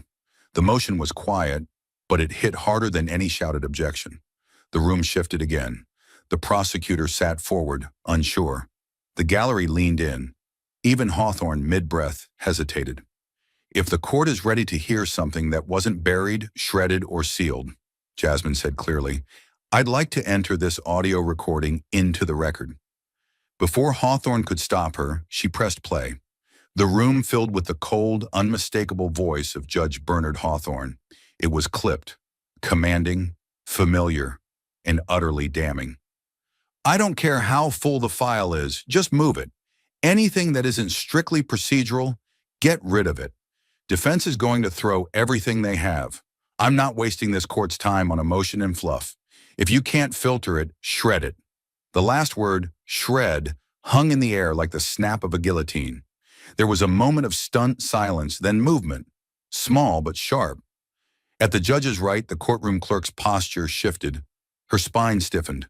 Her eyes widened. She froze, hands hovering above her notepad like she didn't know what to do next. All eyes turned to her. She didn't look up at first, then she did, and her face was drained of color. Jasmine took a step forward but didn't speak. She let the silence hold. She let the pressure build, not to crush, but to reveal. The young woman stood slowly, her voice barely above a whisper. It's true." Her lips trembled as the weight of the moment seemed to land all at once. "I didn't want to. I didn't even understand what I was being asked to do at first." Her voice cracked. She turned toward Hawthorne but couldn't hold his gaze. "He told me it was routine. He said the court couldn't waste time reviewing irrelevant documents." She paused, swallowing hard. Her next words came like confession and collapse all at once. "He said if I didn't clean it up quietly, I'd be replaced." Her voice caught. Then she said it again, louder this time. "He said I'd lose my job." There was no sound in the courtroom but her breathing, ragged and fast. Her hands covered her mouth, then dropped to her sides as her shoulders began to shake. "I'm sorry," she said through tears, her voice breaking apart. I didn't know what else to do. I just, I just didn't want to lose everything. She collapsed back into her seat, sobbing quietly, face buried in her hands. The moment was devastating and real. It wasn't a performance. It wasn't strategy. It was the raw cost of silence, finally finding its voice. Jasmine turned slightly, eyes still fixed on the judge. She didn't speak. She didn't need to. His voice had already betrayed him. His actions had already caught up. The courtroom had just witnessed the truth rise to the surface, not through a dramatic speech or a fiery exchange, but through a voice recording and a young woman's tears. But even as the weight of the recording and the clerk's breakdown settled over the room like smoke after a blast, Judge Hawthorne wasn't finished. Men like him never surrendered cleanly. Power, once threatened, claws back hard. He stood slowly, eyes red with fury, mouth tight as if holding back a scream. "This is absurd," he growled, his voice lower now, strained, like it was costing him to stay composed. "That recording is inadmissible. It was entered without judicial approval and lacks any verified chain of custody. There's no authentication, no timestamp, no verified source. For all this court knows, it could be AI-generated nonsense." His words hit the room like wet paper. Weak, outdated, desperate. The same man who had silenced every objection all morning was now scrambling to control the narrative. Except this time, the room wasn't following his lead. "We will strike it from the record," he snapped, voice rising. "This is a fraud case, not an inquisition into judicial conduct. This court will not be turned into a theater for political vengeance." His hands gripped the bench tighter, knuckles white, as if bracing against an invisible tide. He glanced down at the clerk, who still trembled beside him, her shoulders shaking in quiet sobs. He opened his mouth again, but found no one listening, not even his own staff. The courtroom was dead silent, the kind of silence that follows exposure, when truth hits so hard it knocks the breath out of a room. Judge Hawthorne was frozen, standing behind the bench like a man who just realized the ground beneath him wasn't solid. It never had been. The gallery didn't move. No whispers. No notes passed. Even the court reporter had stopped typing. The only sound was his breathing, rapid, uneven, angry. He looked around for backup, for authority, for someone to put the fire out. But the fire was already inside the room, and it was spreading fast. Then it happened. The rear courtroom doors opened. The sound was quiet but final. Metal hinges groaning under the weight of inevitability. 4 FBI agents entered, dressed in dark suits, badges already visible. They didn't rush. They didn't shout. They didn't need to. Their presence alone shifted the energy like a cold wind through a sealed chamber. The lead agent stepped forward, calm and clear, holding a folded document in his gloved hand. "Judge Bernard Hawthorne," he said, his voice measured and absolute, "you are under arrest for obstruction of justice, destruction of evidence, bribery, and abuse of judicial authority." A collective breath was held across the room. Some jaws dropped. A few people gasped softly. Even the prosecution, who had stood silently behind Hawthorne's games all morning, took a visible step back. The judge didn't speak at first. He blinked. Twice. His hand dropped instinctively to the gavel, but he didn't lift it. It was just wood now. A propriedad. His armor was gone. What the hell is this?" he muttered, his voice cracking. "This is my courtroom. You don't have the right. You don't get to—" The agents didn't flinch. They stepped forward in unison. That's when Hawthorne broke. "You don't get to do this," he shouted, stepping back from the bench, voice rising into panic. "I am the law. I am the law." His hands flailed. He turned toward the bailiff like he expected to be protected, but the bailiff stood still, neutral, eyes down. The courtroom had moved on. No one was protecting him now. 2 agents circled behind him. The other 2 waited at the base of the bench. Still, Hawthorne resisted. "This is a setup. You're being manipulated by her." He jabbed a trembling finger toward Jasmine. "She's spinning lies, political lies. You people don't understand who I am." But the agents didn't respond. One of them calmly pulled out the cuffs. The metal glinted under the courtroom lights, polished, final, and Jasmine stepped forward. She didn't rush. She didn't gloat. She simply walked toward him, the room parting slightly in her path. Her heels echoed across the marble floor, sharp and deliberate. When she reached the bench, she looked up. Calm, composed, eyes locked on the man who had tried all day to humiliate her, to crush her, to erase the truth.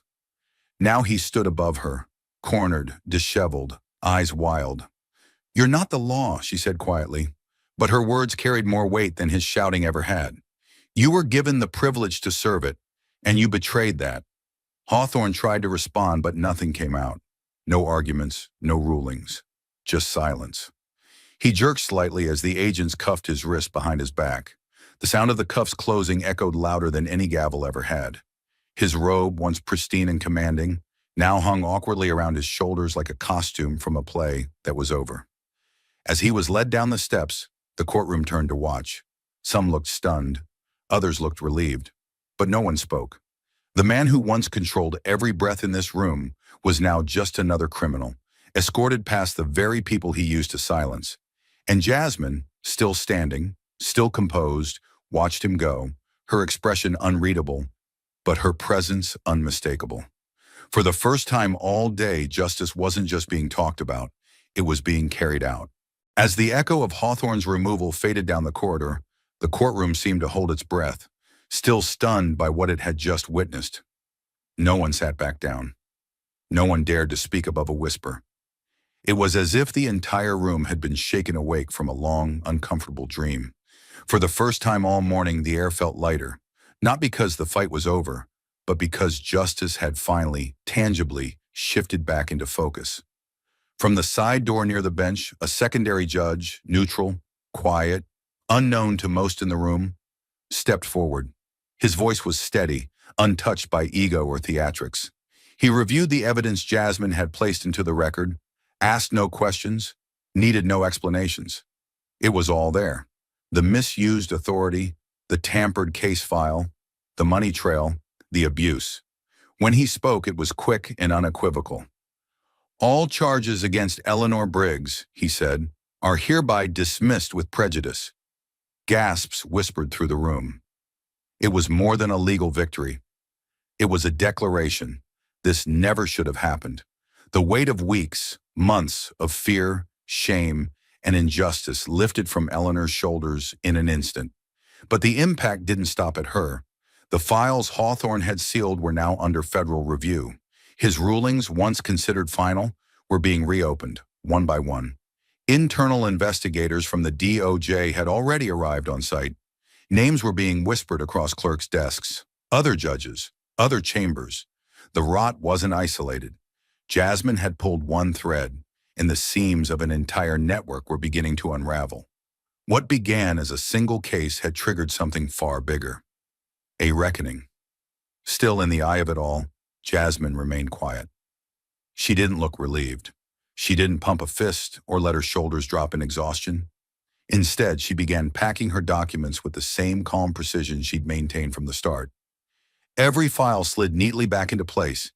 Every page was squared. The leather strap on her worn briefcase was buckled with care. No fanfare. No final speech. She hadn't come for recognition. She had come for justice. And now that it had begun, she had no intention of standing in its spotlight. Around her, people stared, not out of curiosity, but out of quiet respect. The journalists who'd been scribbling feverishly only moments ago now paused, unsure whether to approach her or simply watch. The younger attorneys who had sat in stunned awe during the trial now saw her not as a symbol, but as something more rare, a person who didn't just speak truth to power, she dismantled it. Jasmine stood lifting her briefcase by its handle and turned toward the courtroom doors. She didn't wait for permission. She didn't need it. Her footsteps echoed softly down the aisle, deliberate and even. She passed rows of people who would remember this day not because of the fall of a judge, but because of the quiet force of a woman who refused to be intimidated. No one clapped. No one had to. She wasn't walking away from a victory. She was walking toward the next fight. The courthouse had never seen anything like it. Inside, the tension still clung to the walls like smoke after a fire. The gallery was mostly empty now, save for a few clerks whispering in the corners and security officers exchanging hushed updates. But outside, just beyond the towering stone columns, chaos had erupted. News vans lined both sides of the street. Boom mics hovered above clusters of reporters, frantically piecing together the timeline. Cameramen scanned for faces, for voices, for anyone willing to speak. Phones buzzed with alerts. Breaking: federal judge arrested mid-trial. Sources: FBI agents raid. Courthouse during live hearing. Attorney Jasmine Crockett triggers historic investigation. It had started with a single case, a fraud charge against a retired Navy officer, a trial dismissed as routine. But by midday, it had unraveled into the opening scene of something far larger, a reckoning that would spread through the federal justice system like wildfire. From the moment the handcuffs clicked around Judge Hawthorne's wrists, nothing returned to normal. The FBI didn't wait for the cameras to die down. As agents escorted Hawthorne down the back corridor, another team had already begun executing search warrants. 2 floors above the courtroom, investigators entered his private chambers.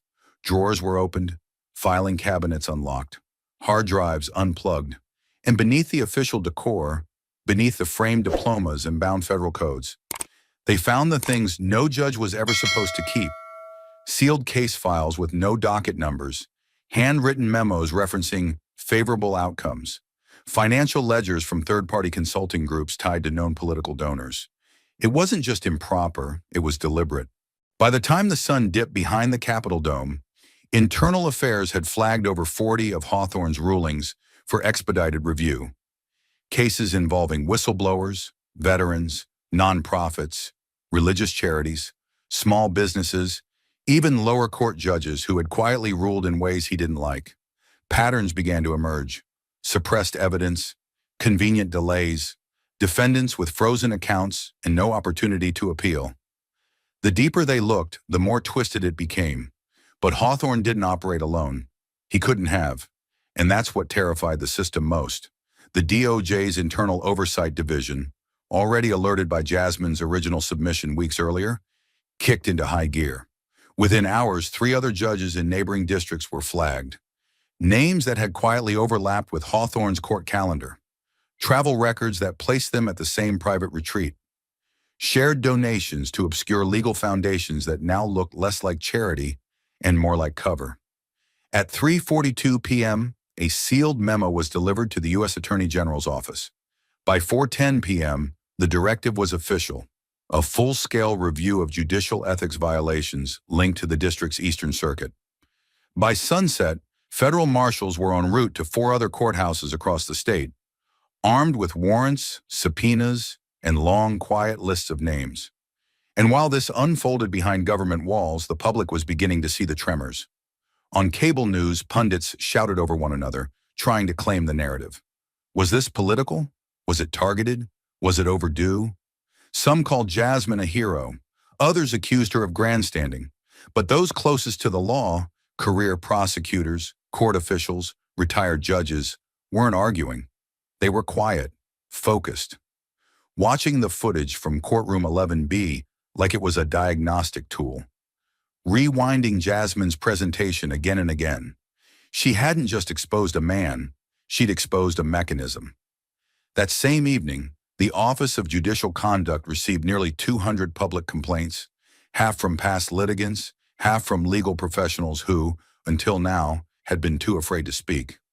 Anonymous emails began appearing in inboxes at the DOJ. Some offered tips, others confessed. A clerk from a neighboring county admitted she'd been told to filter out sensitive details in certain high-profile fraud cases. A former prosecutor claimed his brief had been rewritten by someone inside Hawthorne's chambers after he submitted it. It wasn't proof yet, but it was enough to widen the circle. Back at the courthouse, employees were still processing what had happened. Some staff had worked under Hawthorne for years. They knew his temper. They knew his politics. But none of them had seen the collapse coming, at least not like this. His clerk, the one who had sobbed on the record, had already been escorted to a secure location for witness protection. She was no longer just a clerk. She was now a cooperating witness in a potential conspiracy investigation. Her words, "He said I'd lose my job if I didn't," would be quoted in oversight hearings, printed in legal reviews, dissected in law schools for years to come. But the most remarkable shift wasn't in government buildings or newsrooms. It was in the quiet spaces, veterans centers, legal aid offices, community clinics. People who had once lost faith in the courts were watching that video, reading the transcripts, and, for the first time in years, believing again. Believing that maybe, just maybe, the system could still course correct. That maybe one voice, in the hands of someone brave enough, really could shake an institution. Calls to Jasmine's office flooded in, emails stacked by the hundreds, some from reporters, some from clients, but most from people who had seen themselves in Eleanor Briggs, people who had been dismissed, ignored, buried under legal process without ever being heard. Jasmine responded to none of them that day. She didn't need the spotlight. She had never wanted it. She wasn't chasing a headline. She was chasing a correction. In her absence, others stepped forward. A retired judge from another circuit called for immediate audits of all high-speed dismissals from the past 5 years. A bipartisan committee of lawmakers announced their intent to draft a Judicial Transparency Act, one that would mandate oversight reviews after any case sealed without a public hearing. And by the end of the week, the U.S. Marshals Service confirmed it was coordinating with federal watchdogs to track international wire transfers from judicial bank accounts flagged in the investigation. The system had been cracked open, not by a mass protest, not by a leak, not by politics, by a voice. A single voice that refused to be shouted down. A woman who didn't walk in to win. She walked in to hold the line. And by doing so, Jasmine Crockett had reminded a nation what a courtroom is supposed to be. Not a fortress of intimidation, but a forum for truth. Not a pedestal for the powerful, but a shield for the vulnerable. Not a stage for judges, but a sanctuary for justice. And justice finally was moving again. Inside courtroom 11B, the chaos had faded. The gallery was nearly empty now. The media had flooded outside. The agents were gone. So was Hawthorne. All that remained was the silence after the storm. And in the middle of it, Eleanor Briggs sat perfectly still, her hands folded neatly in her lap, as if she were afraid to move and wake herself from whatever this was. For the first time in months, no one was accusing her. No one was questioning her integrity. No one was trying to paint her as a thief. But after everything she'd been through, the absence of noise felt just as foreign as the hostility. She looked up slowly, as if unsure she was allowed to.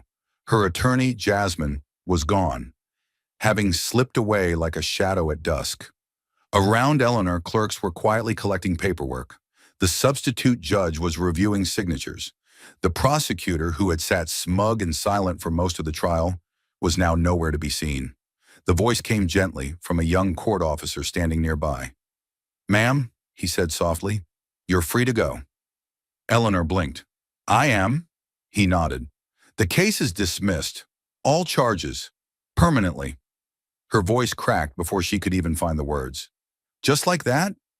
The officer hesitated, then smiled faintly. "Not just like that." He didn't say her name with pity. He said it with respect, and that mattered. Eleanor nodded a bit too quickly, as if agreeing would make it real. She stood slowly, stiffly, like someone whose body had been clenched for months. Every muscle had carried the burden of accusation, the shame, the headlines, the quiet glances in grocery stores, the side conversations at church. "Did you hear Eleanor Briggs? That Navy woman? Fraud, I think. Shame." She had tried to ignore it, to keep showing up at her foundation, to keep planning events, to keep serving coffee at the weekly veterans breakfast, but the whisper always followed her, the doubt, and worst of all, the silence of those who didn't know what to say anymore. Former donors stopped calling, volunteers stopped showing up. Her organization's board had been forced to freeze operations until the legal cloud cleared. She had built it from nothing, brick by brick, soldier by soldier, not with ambition, but with purpose.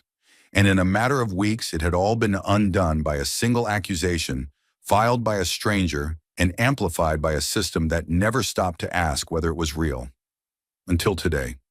Today, the lie collapsed, and yet Eleanor didn't feel triumphant. Not yet, maybe not ever. As she stepped into the hallway, Past the courtroom that had nearly broken her, a flood of reporters surged toward her. Microphones, flashes, voices all at once. "Ms. Briggs, how do you feel about the dismissal? Do you plan to sue the court system? Was this politically motivated? Do you believe the judge targeted you personally? Are you angry?" She held up one hand, not to silence them, but to keep herself steady. "No comment," she said, her voice steady but low. "Not today." She wasn't angry. She wasn't even relieved.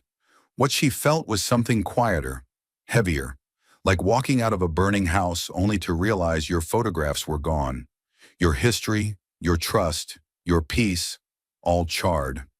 You made it out alive, yes, but nothing was untouched. A car waited for her at the curb. A friend from the VFW, Vietnam vet, used to be her handyman at the center before funding dried up. He got out, hugged her without a word, then opened the passenger door. As she stepped in, someone shouted, "Ms. Briggs, are you going to rebuild?" She turned back and looked at the reporter for a long second. "Rebuild?" she said quietly. "I never stopped." And then she got in the car and shut the door. That night, Eleanor didn't go home.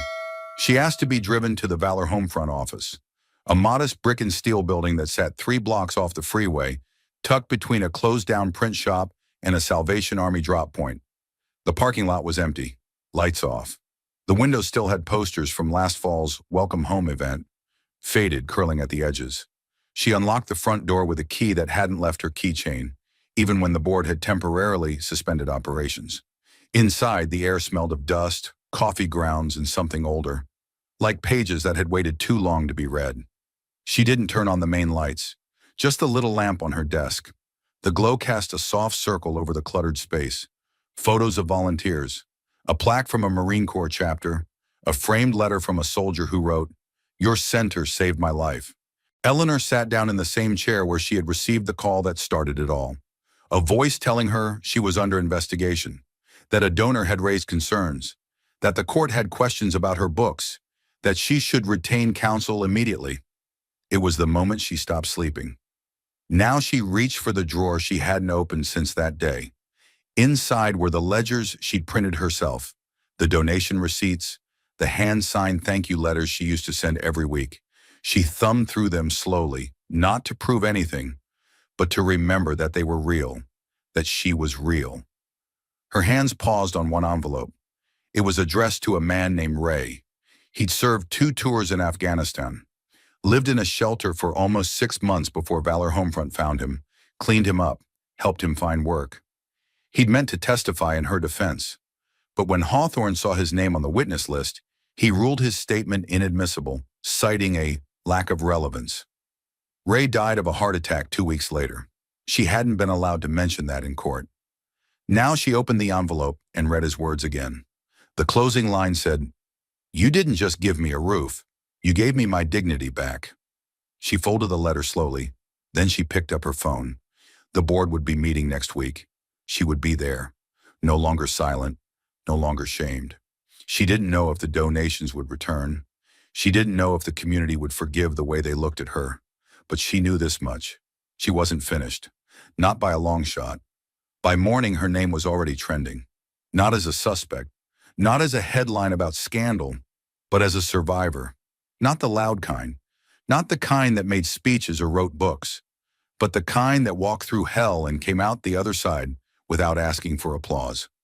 At her desk, Eleanor brewed a pot of stale coffee and reopened her appointment ledger. She didn't need permission to continue, and thanks to one woman who refused to be silenced, she didn't need to explain her worth ever again. Jasmine Crockett didn't wait for the news cameras. While the crowd outside the courthouse swelled, microphones raised, hashtags spreading, reporters screaming each other's names, she was already gone. Not through the main doors, but down the back hallway, past a line of shocked court clerks and stunned security officers. She moved like someone who had done this before. Someone who knew that justice, when it finally shows up, rarely stays long enough for interviews. The weight of what had happened still clung to the halls behind her. Hawthorne in cuffs, a broken courtroom, an entire legal system gasping awake. And yet Jasmine didn't pause, not to savor, not to speak, not even to breathe. She simply walked on. The side exit opened into a quiet alley between the courthouse and an old church. No press, no noise, just afternoon light filtering through bare branches overhead. Her heels clicked softly on cracked pavement as she made her way down the alley and turned the corner. A black car waited at the curb. No driver, no entourage. She opened the door herself, tossed her briefcase in the passenger seat, and slid behind the wheel. For a long moment, she just sat there, hands on the steering wheel, eyes staring straight ahead, unmoving. The hum of the city beyond the windshield felt distant, like a world that hadn't caught up yet. The adrenaline hadn't faded. Not fully. Her pulse still ran a half step faster than normal. But her breathing finally was steady. She didn't need to look at her phone to know it was full. She could feel the storm building. Missed calls, emails, urgent texts, journalists, civil rights groups, law schools asking her to guest lecture, political consultants pretending to be old friends. They all wanted something from her now. But they hadn't been in that courtroom. They hadn't stood there while a federal judge tried to erase truth with a gavel. She turned her phone over without unlocking it. Then, without a word, she started the car and pulled into traffic. 10 minutes later, Jasmine sat in a small coffee shop on the edge of the city. No name on the window, just a hand-painted open sign that swayed slightly in the breeze. She liked places like this. Quiet, invisible, uninterested in headlines. She ordered a black coffee, took a seat by the window, and pulled out a plain leather notebook. She didn't journal. She documented every case, every hearing, every time someone in power tried to bend the truth until it broke. Her handwriting was tight, neat, efficient. She flipped past pages filled with numbers, notes, transcripts, and clipped court references. Near the back was a blank page. She wrote a new date. Then beneath it, a single line. Case, MTV Ellis County Board of Corrections. Preliminary hearing, Thursday. A different case, a different courtroom, a different kind of injustice. A young man with no priors, held in pretrial detention for 9 months without charge. No discovery filed, no bail hearing granted, just a name in a system that forgot him. Jasmine had agreed to take his case 3 weeks ago, before Hawthorne, before the firestorm, before the courtroom broke wide open. She sipped her coffee slowly. Around her, no one stared, no one pointed. She was just another tired professional in an unremarkable cafe, exactly how she preferred it. The people who needed her rarely showed up in headlines. They were found in legal gray zones, in jail cells, in foster care hearings, in housing disputes no one bothered to investigate. Jasmine didn't choose cases because they were dramatic. She chose them because they were unseen, and she didn't stay in one courtroom too long. Justice was never a single victory. It was a series of drawn-out battles, one after the other, each one draining, each one necessary. The waitress refilled her mug. Jasmine thanked her, smiled faintly, and returned to her notebook. She began writing, quietly, methodically, notes on the judge assigned to the Ellis County case, known for dismissing civil suits filed by public defenders. History of siding with prosecutors on bail issues. Jasmine underlined that twice. Then she listed the arresting officers. One had 3 pending complaints for excessive force. Another had transferred jurisdictions after 2 departmental write-ups for falsifying arrest reports. Not proven, not punished, just moved along, quietly. She flipped to a fresh page. Defense strategy, phase 1. Timeline of detention. Access to family denied. Her handwriting didn't slow. She was building again, quietly preparing to walk into another room where the odds would be stacked against her, where the judge might already dislike her, where the opposing counsel might underestimate her, where the gallery might not even look her in the eye. None of that mattered. She had walked into worse. Later that night, Jasmine sat at her kitchen table, lights low, documents spread in front of her. The walls were bare. No plaques, no certificates, just a corkboard with pinned case notes and a calendar lined with court dates that stretched 3 months into the future. She'd barely eaten. Her phone buzzed again and again in the other room. Dozens of unanswered messages. Her name was trending now. Clips of the trial were circulating. Analysts were dissecting her cross-examinations. Students were quoting her final exchange with Hawthorne. They called it brave. They called it brilliant, but they didn't know the cost. They hadn't seen her review death threats after defending the wrong kind of client. They hadn't seen her car vandalized during a high-profile civil rights case. They hadn't seen the courtrooms where she wasn't allowed to finish a sentence before being shut down. Today had been loud, but most days weren't. Most days were quiet, lonely, frustrating, and still she showed up. Not because she thought she could change the whole system in one lifetime, but because no one else would fight for the people inside it if she didn't. Somewhere around midnight, she finally stood. She moved to the kitchen sink, washed her coffee mug, and placed it carefully on the rack. Then she returned to her desk and flipped to the last page of her notebook. She paused for a moment. Then she wrote slowly, in bold strokes, "The law is not sacred. People are. And beneath it, power is never neutral." She closed the notebook, walked to the window, looked out at a sleeping city full of broken systems, closed doors, and silent courtrooms. Then she turned off the light, because tomorrow was coming, and the fight would start all over again. And Jasmine Crockett? She was already walking toward it, and as Jasmine turned off the light that night, the city didn't know it had changed. It kept moving, cars flashing by, streetlights humming overhead, windows glowing in high-rise towers like nothing had happened. But in courtrooms across the country, in offices filled with case files and tired attorneys, in homes where people had long since stopped trusting the system, something had shifted, and the lesson left in the wake of what happened wasn't just legal, it was human. Because this story wasn't just about one corrupt judge. It wasn't just about one trial, one defendant, or one woman who stood her ground when everything was stacked against her. It was about how injustice operates when it's allowed to settle quietly into power, disguised as process, buried beneath titles, camouflaged by respectability.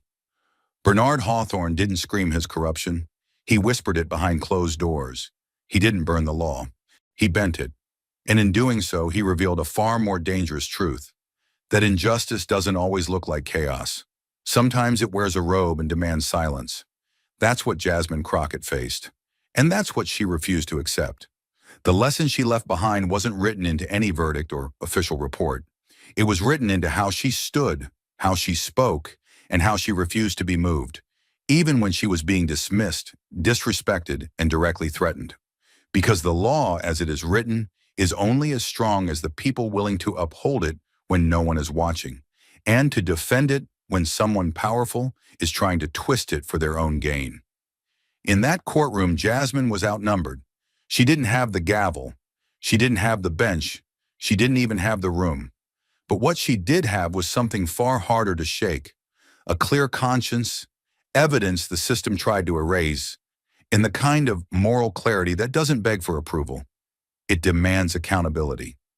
And when she presented the photos, the wire transfers, the email Hawthorne thought was buried, she didn't raise her voice. She didn't shout. She didn't plead. She just let the truth speak for itself.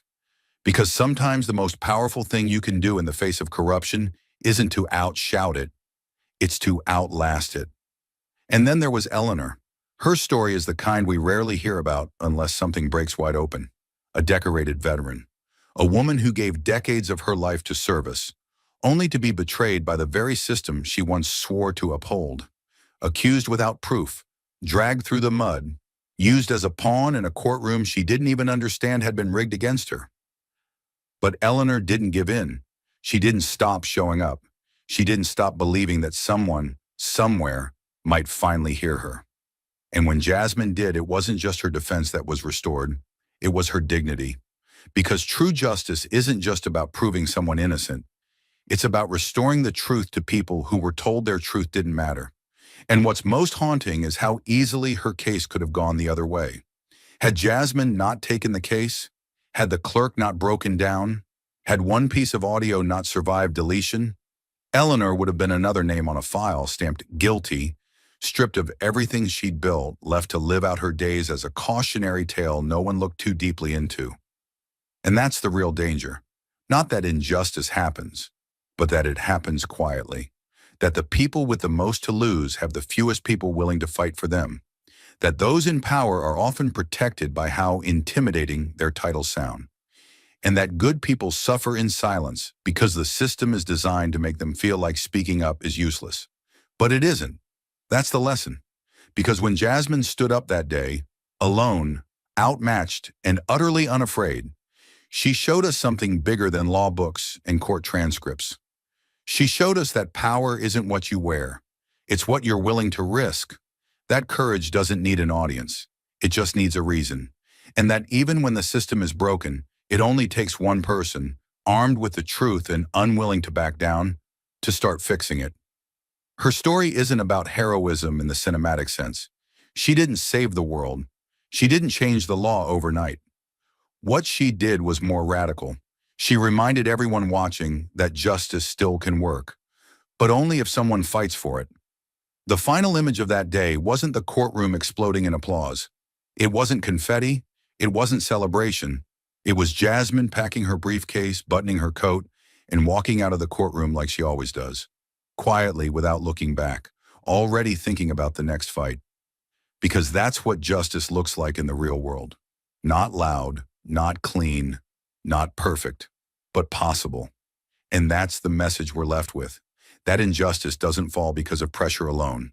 It falls because someone had the courage to document what no one else would, to say what no one else dared, and to stand their ground even when the ground was being pulled out from under them. The next Jasmine might not wear a suit, might not be a lawyer, might not have any courtroom training at all. They might be a whistleblower, a clerk, a citizen with a camera, or a juror who refuses to be pressured into silence. Because the systems we build are only as moral as the people willing to hold them accountable. And in an era where power too often protects itself, this story reminds us that the most dangerous person in the room is the one who refuses to be bought, silenced, or swayed. So when you ask what the takeaway is, what the moral of this entire unraveling was, it's simple. Truth doesn't need permission to exist. Justice doesn't require a majority. And sometimes one voice really is enough to bring down a wall no one thought could be touched. That's the kind of legacy Jasmine Crockett left behind in that courtroom. Not because she demanded it, but because she earned it. And that legacy now belongs to all of us. And now, with the gavel silenced and the courthouse cleared, what's left isn't just a story, it's a choice. Jasmine Crockett didn't stand alone in that courtroom because she wanted to. She stood alone because too many people chose comfort over confrontation, procedure over principle, silence over truth. She stepped into a war zone dressed like a lawyer, but armed like a soldier, with evidence, conviction, and a backbone forged in places the law rarely reaches. She did what most wouldn't. She stared down the machinery of power and said, "No more." And when it tried to crush her, when the judge shouted, when the system closed ranks, when even the law bent under pressure, she didn't flinch. She didn't fall. She pressed forward. But make no mistake, what happened in that courtroom wasn't justice. It was a reminder that justice is always on the edge of being stolen. Because for every Eleanor Briggs who walks free, there are 10 more waiting behind bars. Not because they're guilty, but because they couldn't afford someone like Jasmine. Because their case wasn't flashy. Because their name didn't trend. Because they didn't have a witness or a recording or someone brave enough to stand when it mattered. And that's where you come in. This story isn't over. Not by a long shot. In fact, it's just beginning. Jasmine sparked something that can't be left to fade out with the closing credits. Because the next corrupt judge might not get caught. The next victim might not be a veteran. The next Jasmine might be younger, more alone, with fewer resources. And the system, unless it's forced to change, will keep protecting itself over and over again. So here's the truth you don't see in headlines. The law is only as fair as the people who defend it. The system is only as just as the people who refuse to stay quiet. And democracy, real democracy, isn't built on ceremonies. It's built on confrontation. You don't need a courtroom to fight for justice. You don't need a law degree to challenge power. What you need is awareness, courage, and the willingness to do something, anything, when you see the signs. When the same judge silences defense attorneys week after week, when records go missing without explanation, When poor defendants get rushed through arraignment without a voice. When prosecutors walk into courtrooms where the outcome's already known. When legal language is used not to reveal the truth, but to bury it. Call it out, ask questions, raise your voice even when it shakes. This story reached its climax because one woman refused to let silence be stronger than truth. But it can't end with her. It shouldn't. It won't. If you choose to do more than just watch. So here's the call, loud and clear.